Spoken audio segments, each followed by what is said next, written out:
is called to order. The meeting is also being live streamed on YouTube. No business or testimony will be approved after 9:30 PM, and the meeting will be adjourned at 10 PM sharp.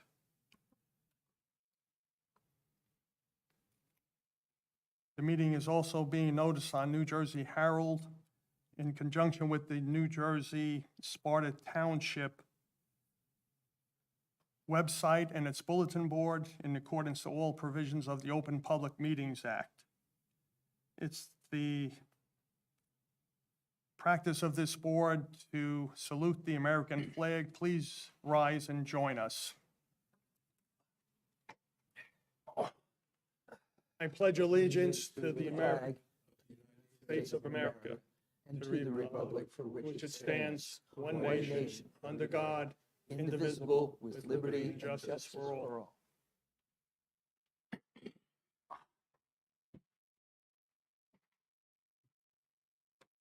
Marissa, please call the roll call. Lana Teneri, Here. Michael Josephic. Here. Richard Rohrbacher, Here. Michael Steinberg, Here. Chairman Kenneth Larry, Here. Louis Carp. Here. We have a few resolutions to be memorialized. The first one is the Sussex County Charter School application 12-24, Lot 10D variance decided on February 26. The chair will entertain a motion. So moved. Have a second, please. Second. Any discussion? Marissa, please call the roll. Lana Teneri, Yes. Michael Josephic, Yes. Richard Rohrbacher, Yes. Chairman Kenneth Larry, We have application 3-23, John Maselli and Rocco Cefulo. Received variance approval decided on April 9, 2025. The chair will entertain a motion. So moved. Second, please. Second. Any discussion? Marissa, please call the roll. Lana Teneri, Yes. Michael Josephic, Yes. Richard Rohrbacher, Yes. Chairman Kenneth Larry, Yes, thank you. Application 4-23, John Maselli and Rocco Cefulo. C variance approval decided on April 9, 2025. Chair will entertain a motion. So moved. A second, please. Second. Any discussion? Marissa, please call the roll. Lana Teneri, Yes. Michael Josephic, Yes. Richard Rohrbacher, Yes. Chairman Kenneth Larry, Yes, thank you. We have a few minutes to be approved. The first ones are February 26, 2025. The chair will entertain a motion to approve those minutes. So moved. A second, please. Second. Marissa, please call the roll. Lana Teneri, Yes. Michael Josephic, Yes. Richard Rohrbacher, Yes. Chairman Kenneth Larry, Yes. Last minutes are April 9th, 2025. The chair will entertain a motion to approve those minutes. So moved. A second, please. Second. Any discussion? Marissa, please call the roll. Lana Teneri, Yes. Michael Josephic, Yes. Richard Rohrbacher, Yes. Chairman Kenneth Larry, Yes, thank you. For the public hearing tonight, application 15-24, Nancy Hotkins will be noticed for June 11, 2025 for further notice, just to note for the record. And for tonight, application 2-25, Thomas Segamon, 197 Demarest Road, Block 12006, Lot 26 for C variance will be heard tonight. After that application, we'll open the hearing to the public for any comments and matters not on the agenda tonight.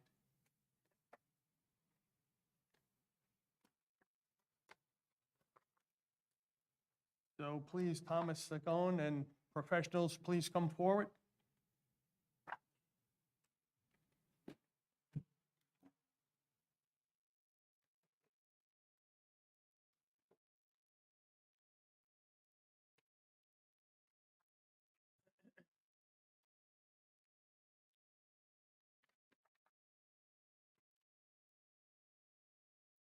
Oh, excuse me, we have,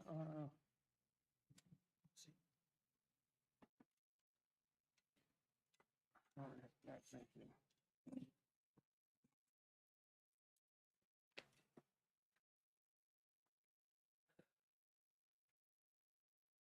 Can I guess you're Mr. Heffley, please? I am, in fact, Bernd Heffley, on behalf of the applicant, chairman, board members, and, Just, Mr. Heffley, just so you know the format here tonight, after you're completed with your application, with your client, et cetera, we'll open it to the professionals on our side, Mr. David Simmons, and then we'll open it to our board members for any questions, et cetera. So we'll let you go through the whole application first.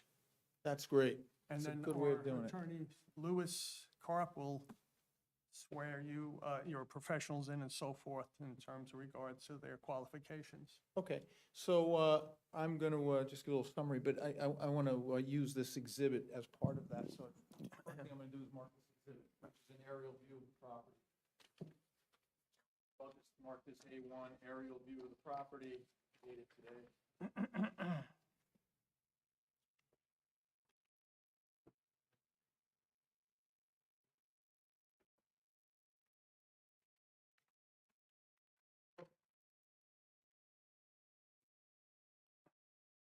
Okay, so Bernd Heffley on behalf of the applicant, and we're here tonight on behalf of Thomas Segund in connection with the application to construct a detached garage on his property, which is located at 197 Demarest Road. The property consists of 5 acres, and it's located in the RR Rural Residential Zone. So A1 here, you can see this. Would you take the microphones, please? You need to talk into the microphone so we can record it. We have to have a recording for the state of New Jersey in regards to all applications, so please speak into the microphone. All right, I got you. Okay, I will do that. So this is an aerial view of the property, which is outlined in blue, and it shows the surrounding neighborhood. And I think the reason I'm bringing this up right at the get-go is because it's an unusual piece of property situated while it's in the RR zone. This is the ED zone. And this piece of property is essentially surrounded by these commercial properties in the front of the property and to the side of it. And in the back of the property, it's bounded by wetlands. So all of this property along Demarest Road is wetlands property. So we really have a piece of property that's sort of sitting here in an island, as an island, if you will, between this commercial zone and the wetlands. And I think that's an important point in terms of the evaluation of the variances that we're requesting.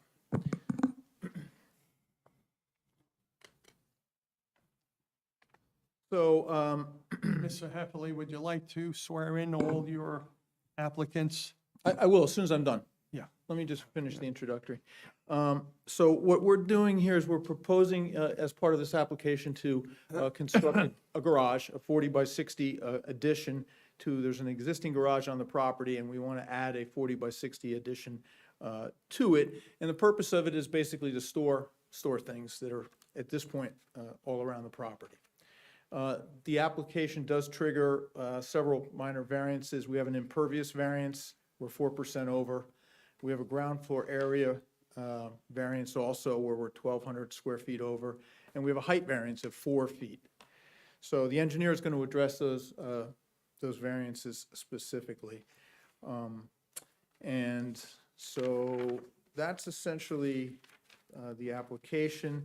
I think the variances, and we'll get to it, have very little impact on any of the neighbors, simply because, as I had pointed out, we are sort of an island here. So our witnesses tonight are the owner, Tom Segund, and Mike Fisher. So now we can swear him in. Mike and the owner, would you like to come forward, and our attorney, Louis, can swear you in at the time? Stand here, if that Good. works. That one. You swear affirm that the testimony that you're about to give this matter shall be the truth under penalties of perjury? I do. I do. Please state your name, spell your name, and provide us with your address. You can go first. Thomas R. Segond, 197 Demarest Road. Segond is my last name.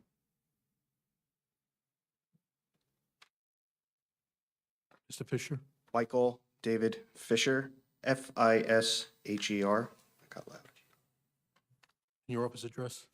21 Bowling Green Parkway, Lake Hopatcong, Dykstra Walker Design Group.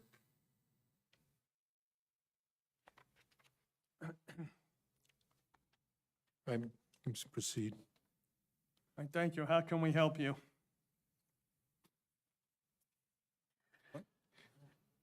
Okay, Tom, you're the Oh, owner of would the you property? take the microphone, please? Tom, you're the owner of the property, right? Yes. Okay, how long have you owned it? It'll be 3 years in November. Okay, so let's give the board just a brief description of your property. So I have the 5-acre lot in which my home is on, as well as where the addition is, which I'm requesting. And then I own the 2 pieces of property in front of my home that are on Demarest Road, the 10 acres and the 1-acre lot also. And I'm asking for the request for my building so I So what do can, you have currently? What are the structures on the property right now? What do we have? I have my home, detached garage, 2-car detached garage, and then the existing 20 by 40 pole barn. Okay. And so the proposed garage, what are we going to do with that? And why do you need this proposed addition to the garage that we're here for tonight? I'm requesting it so that everything that I currently own, as well as my future purchase, can be housed inside. One, I don't want to look at it, and two, I'd like to preserve it so that it lasts longer. What do you have on the property now that's going to end up inside the garage? I have a few boats that I own, multiple old hot rod cars, as well as tractors and farm implements for the tractors. Okay.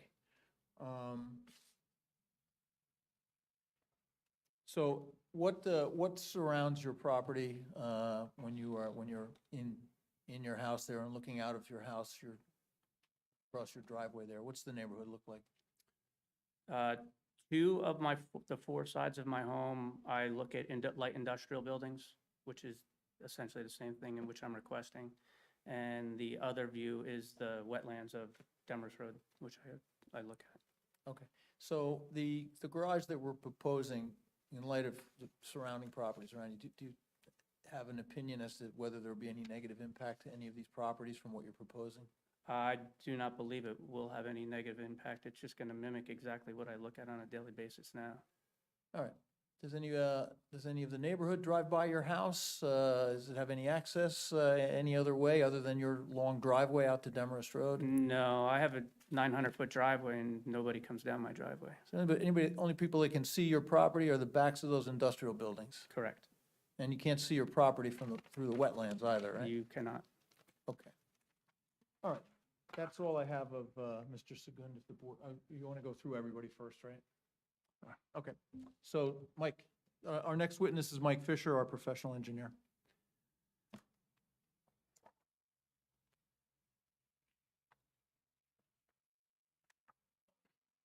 Mike, you want to just give the board a brief, You wanna Take the microphone And from Mike, over if you there. can speak into the microphone, please, since it's a, I'm gonna make sure we're talking into this microphone. You can take the microphone that's on the stand if you um, want. Mike, why don't you just briefly just go through your educational background and qualifications for the board so that they can accept you as our professional engineer? Certainly. I am a professional engineer, graduated from NJIT in 2011 with a Bachelor's of Science in Civil Engineering. Sat for and passed the PE exam in the state of New Jersey in 2014. My license is in good standing ever since. any questions from the board, please? Louis? Want to accept him as was accepted as an expert witness. Thank you. Go ahead, sir. Okay, Mike, so you prepared the plans that were submitted as part of the application, right? I did. Before we get into this, I'd just like to pass out smaller versions of what's going to be labeled as A1 and eventually A2. If you can please give to our attorney, please.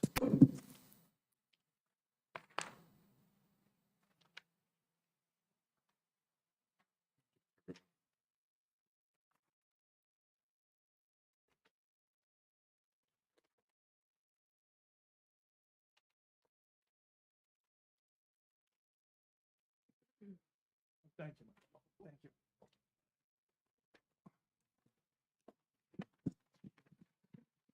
Okay.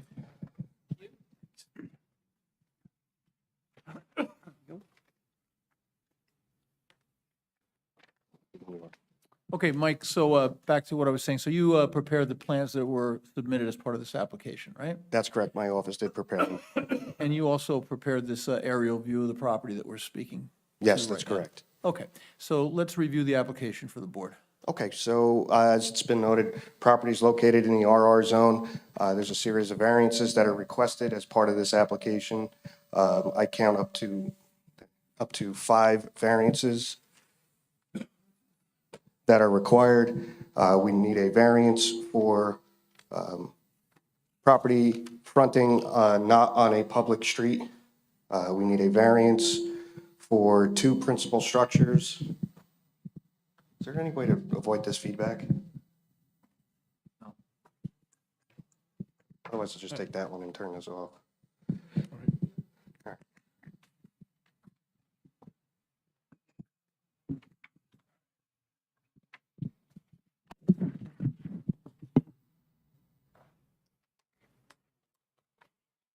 Okay.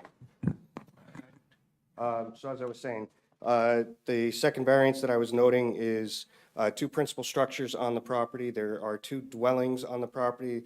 Mr. Seguin lives on one of them, the 1-story dwelling. There's a second dwelling, a smaller dwelling, 2-story dwelling. It's a family structure. I believe my understanding is his nephew lives in that dwelling, resides in that.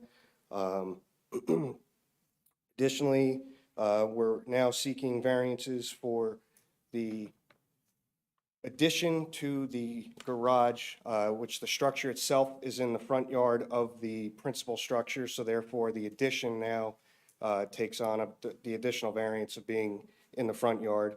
The ground floor area requirement in the RR zone states that the total ground floor area of all accessory structures cannot be more than 50% of the ground floor area of the principal structure.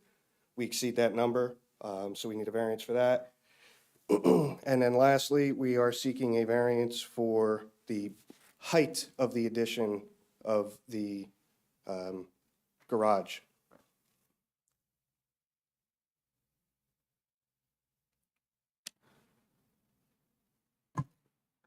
I'm going to flip this over to a similar version of what you saw, what you saw on the overall. It's just a colorized version with an aerial image of the plan that was submitted. Can we mark that as A2? I will absolutely mark it as A2.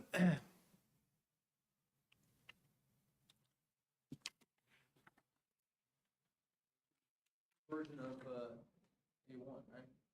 Correct. It's more or less the version of the plan that was submitted in the plan set. It's just dated today for the purposes of this, this hearing. The other variance that I didn't note, but should acknowledge is the impervious coverage variance. We're increasing the impervious coverage from the existing conditions, which were also non-conforming, so we're increasing that. But we are mitigating the increase in impervious coverage with dry wells attached to the roof area of the addition to the garage, which have been reviewed by the board's professional.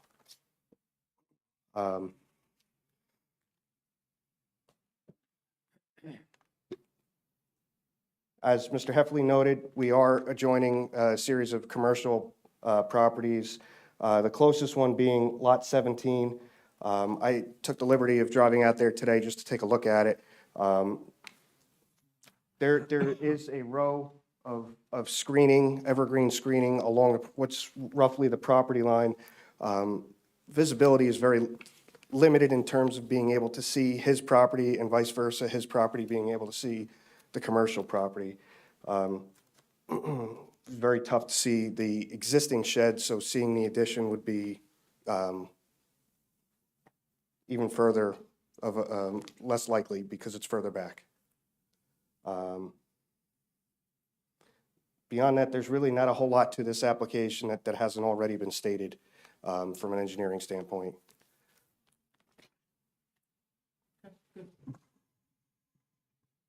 Any testimony from the applicant and your professionals? Not right now, no. All right. We'll open up to our board engineer, Mr. Simmons, if you're so kind. Certainly, certainly, Mr. Chairman. For the record, referring to the report we prepared dated April 9th, 2025, regarding the subject property on page 2, excuse me, with regards to the zoning, Mr. Fisher just went through the variances that they're seeking, so that's been taken care of. Excuse me, David, he said, I think it was 5 variances, but you have noted 4 here, or 1 existing, et cetera. I actually have 4, 5, 6, 7. And Mr. Fisher did cover them. Okay. With regards to item number 3, the lot layout, I pointed out that they do have, if this is approved, 2 accessory structures. That's less than the maximum number of 3 that's allowed. Item 3B, access to the subject property is across tax lot 6 owned by the County of Sussex, and it's the former railroad bed. Applicant to explain what rights or easements he has for the existing crossing, and if adding the proposed garage addition would overburden any existing easement restrictions.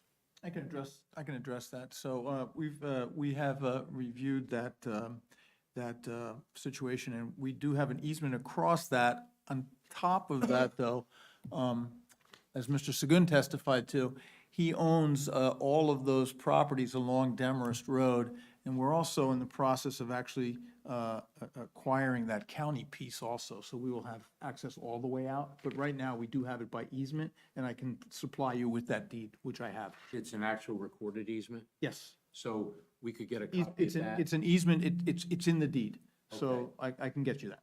and then they can note that on the map, Yes, the reference book and page. yep. Item C, will there be any additional site lighting in the area of the proposed garage addition or just above the door? Any other lighting? There's existing lighting on the existing structure, which I'm gonna put the attachment to. The building which I'm requesting is just gonna be cold storage. There's not gonna be any power there. Okay, no is the answer. No lighting. Item D, I just noted that it's a limited area of pavement. That should be increased to 2 inches and just be kept at that level. That's acceptable. Item E, I note the area for the proposed garage addition has already been excavated out, which is fine. Under utilities, the plans don't show any water going up to the proposed addition or any septic system area.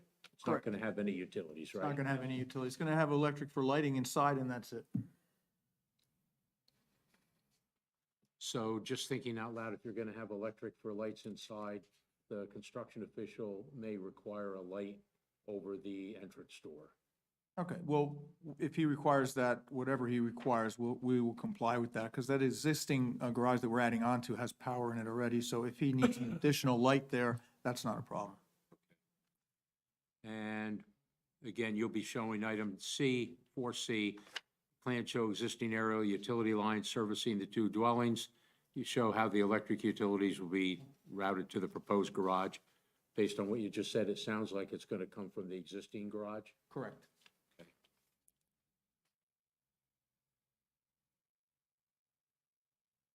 And with regards to storm drainage, in accordance with the township's ordinance 2102, they are increasing the impervious area on the site greater than 500 square feet. So mitigation has to be provided. And as Mr. Fisher pointed out, they are proposing 2 dry wells, and we reviewed them and they were satisfactory to us. So they are mitigating that through mitigation through the runoff from the roof area. The only comments I had on that were, I didn't see it unless I missed it, a soil log and soil testing in the area of the dry wells, just to make sure we don't have a problem with seasonable high water table, and also a maintenance manual to be prepared and recorded, so any future owner knows about the dry wells and they have to maintain it. Yeah, cat condition's not a problem, and we have done the soil testing, and we'll provide that to you. It was satisfactory. Okay.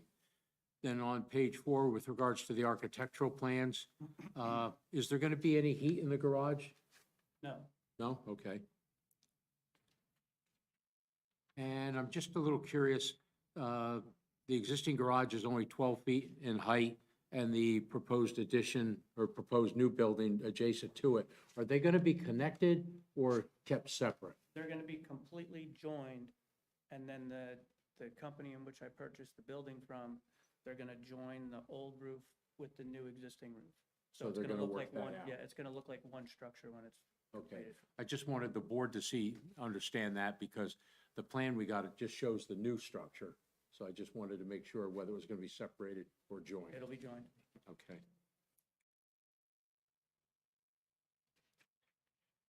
On the pole barn drawing, there's a no access hatch. That doesn't show on the building elevation.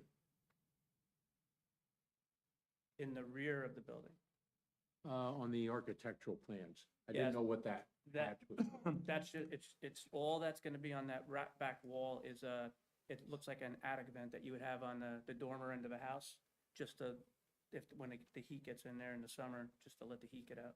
Okay. I don't want it to get too hot in there, so, So there's not going to be any kind of equipment that's exhausting No. through there? no.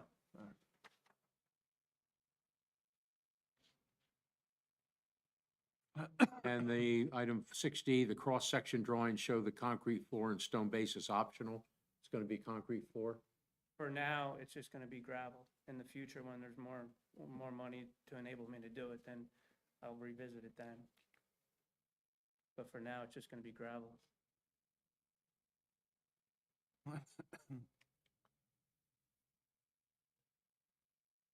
And then I just listed the various approvals that would be needed if the board approves the application, the county health department for the dry wells, the construction official, and Upper Delaware Conservation District for the soil erosion permit. And then under miscellaneous, just to fill in the disturbed area under note number 14. And as usual, we recommend an as-built plan be prepared if the board recommends an approval, just so we can make sure upon completion of the project that the applicant has conformed to all the conditions the board might impose. Thank you, David. Could you please go over the exact variances again for the board, if you don't mind? Yes, sir. What I came up with plans, for the impervious coverage, 10% maximum is allowed, and with the proposal, they'll be talking about 14.5%. For the lot frontage, 250-foot minimum is required. We had down 0 and the applicant had 0 as an existing and proposed condition, because technically this lot uses a driveway across other lots to get to Demarest Road. With the ground floor area, as Mr. Fisher pointed out, the allowable area is a function of the other structures on the site. 1,972 square feet maximum is allowed. The proposal is to get 3,209 square feet. And with the proposed 40 by 60 building, the maximum height allowed is 16 feet. They're proposing 20.4 feet. With regards to section 18.4.3A2, I took it that the proposed garage is within the front yard area, requiring a variance.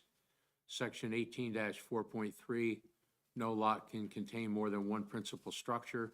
The existing lot has 2 existing dwellings on it. That's an existing condition that they're not increasing by the result of this proposed building, but it is a variance that you may want to grant. And under the municipal land use law, 4055D35, the existing lot does not have any frontage on a public street, and the applicant's proposing to construct an additional accessory building. As they pointed out, however, they do own other lots to get to Demarest Road, which is a township public road that's improved and maintained. And they indicated tonight through their attorney, they do have an easement to cross the former railroad property that right now is owned by the county of Sussex. And they're in the process of, they'll provide that information, and they're also in the process of possibly purchasing part of that property to an annex to their other lots. Thank you, David. Yes, sir. Marissa, could you call on the board members for any questions or comments, please? Sure. Lana Teneri? Yeah, I just had a couple of questions. So you mentioned you had the easement over the old railroad bed. Do you currently use that for any storage of any type, as well as just for access? The easement, Yeah, on the railroad property. it's just the driveway that I use that goes across. Okay, because I did a site visit and I did see one of the probably why you're wanting to build one of these garages is because there was a boat located there. Yeah, it was that, when that was there, that was strictly for temporary because you were up there, so you see how the driveway. Right. It's a little tight up there, so I just put it down there temporarily. There's nothing there. So then during the construction process, do you plan to use that easement at all for storage as well during this process? I do not. And then that's all the questions I have right now. Thank you. Michael Josephic, No questions. Richard Rohrbacher, No questions. Michael Steinberg, No questions. Chairman Kenneth Larry. No questions at this time.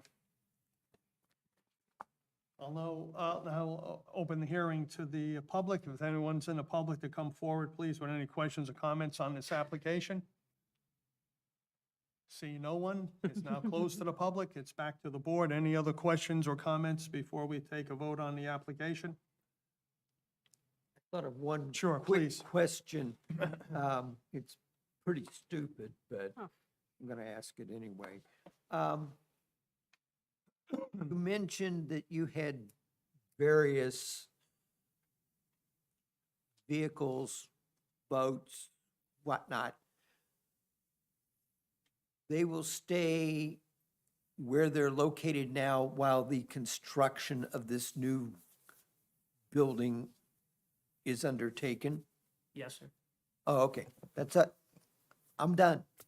That's it, Rich? All right. Yeah, I'm fine. I just have one final thing, Ken. I just want to confirm that this is just for your private personal use. This isn't commercial use at all. No, none whatsoever. My wife, she's a car person, so the cars are hers. I'm a boat person, so we got to split it down the middle. So, All right, thank you, Landon. Any other questions or comments from our board attorneys, board members? Chair will entertain a motion approving the application. And if someone who makes the motion is not sure how to make the motion, I'll guide them through with an amendment, et cetera, so forth, with all the technical information. All right, I'll bite. All right, Rich, all right. Okay. All right. I so move to approve the application and the following amendments to the application in the approval, which will include, now you have to The speak. chairman. Conditions. Oh, You're talking about conditions. You're talking about conditions in the approval. Yeah, the conditions, I'm sorry. Well, if you're excuse so kind, Rich, in terms of the amendment to your approval, we'll have our board attorney, Lewis, prepare the resolution for application dash 02-25, block 12006, lot 26, for Thomas Agoon to construct a garage and paved access drive with the following variances and conditions first, Lewis. If you're so kind to consider the conditions first? Yes. Yeah, thank you. Go ahead. All right, the conditions are compliance with all of the comments in Mr. Simmons' letter. I also got that you're going to reference the easement by block and lot and provide us with a copy of the easement. That if the building department requires that there'll be a light over the doors to the new structure, you'll provide the soil log and soil testing in the areas of the dry wells, and that's what I got. And And also for the, to provide the as-built plans upon as-built completion. plans, yes. I believe that was in David's letter, but And then would you be so kind, Louis, to go over the actual, variances? the variances? If not, I Absolutely. can do it. I have them here too, but go ahead if you're so The kind. variances are impervious coverage, maximum allowed is 10%, it's 14.5%. Lot frontage, the requirement is 250 feet, you have 0 feet, and that's an existing condition. Ground floor area, the maximum allowed is 1,972 square feet. You're going to have 3,209 square feet. The building height is a maximum of 16 feet. The new structure will be 20.4 feet. The proposed garage is within the front yard area, which is not permitted, so we're going to be a variance for that. There's also, no lot may contain more than one principal structure. The lot has two principal structures, so that would be part of, granting that variance would be part of the approval. And the existing lot does not have any frontage on a public street, and that the approval would allow the construction of an additional accessory building, notwithstanding that there's no frontage on a public street. According to all plans and testimonies submitted tonight. Thank you so much, Louis. My pleasure. Mr. Robacker, do you accept that amendment to your Yes, motion? I do. Do I have a second, please? Second. Marissa, please call the roll. Landon Teneri, Yes. Michael Joseph, Yes. Richard Rohrbacher, Yes. Michael Steinberg, Yes. Chairman Kenneth Larry. Yes.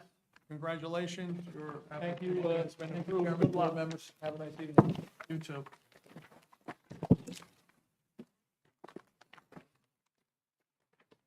No one in the audience tonight with any comments or questions on agenda items not here tonight? I'll now close the hearing to the board. I'll accept the motion to adjourn. So moved. Second, please. Second. Marissa, please call the roll. Thank you, lady. Landon Teneri, Yes. Michael Joseph, Yes. Good luck. Richard Rohrbacher, Good luck. Yes. Michael Steinberg, Yes. Chairman Kenneth Larry. Yes. Thank you, Marissa. Louis, thank you for everything tonight. My pleasure. This was one of our fastest. Was. Fast ones. His one.